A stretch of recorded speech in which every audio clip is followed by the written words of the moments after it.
बोलने वाला गधा की कहानी। एक बार की बात है, गांव में रामू नाम का एक गरीब किसान रहता था। रामू के पास एक ईमानदार और मेहनती गधा था, जिसका नाम उसने शेरू रखा था। शेरू हर काम में रामू की मदद करता था और फिर हमेशा एक वफादार साथी की तरह उसके साथ रहता था। एक दिन जब रामू देर रात अपने खेत में काम कर रहा था, तो चढ़ते चढ़ते शेरू बहुत दूर निकल जाता है और वहाँ एक पेड़ के नीचे कुछ परियों को मस्ती करते हुए देखता है। शेरू परियों का खूब मनोरंजन करता है, जिससे परियां खुश हो जाती है और शेरू को तोहफे में जादुई शक्तियां देने का फैसला करती है।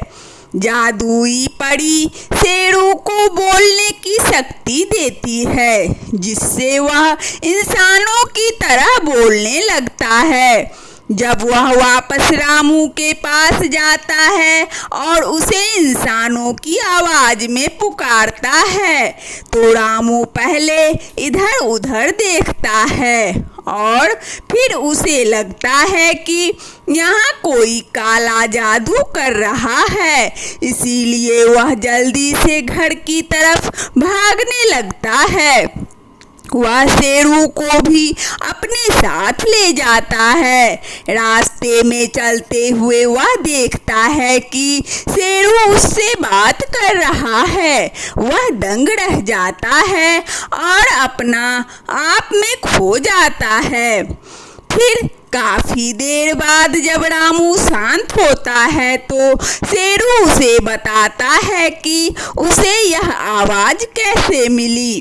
कुछ ही दिनों में शेरू दूर दूर तक मशहूर हो जाता है और उसे मिला यह वरदान अब नुकसानदेह हो जाता है। लोग दूर दूर से गधे को देखने और उससे बात करने आते हैं।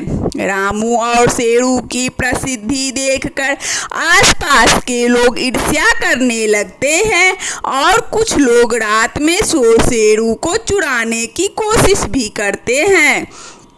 कई दिनों तक रामू शेरू का ख्याल रखने की कोशिश करता है, लेकिन वह समझ जाता है कि शेरू अब इतना मशहूर हो चुका है कि वह चाहकर भी उसका ख्याल नहीं रख सकता।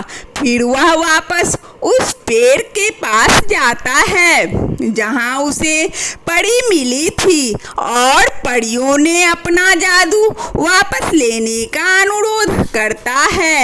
यह सुनकर परियां निराश हो जाती है और फिर वह शेरू की शक्ति बदल देती है और कहती है कि मैं तुम्हें ऐसी शक्ति देती हूँ कि सिर्फ तुम ही शेरू की आवाज समझ पाओगे और दूसरों को ऐसा लगेगा कि कोई गधा बोल रहा है।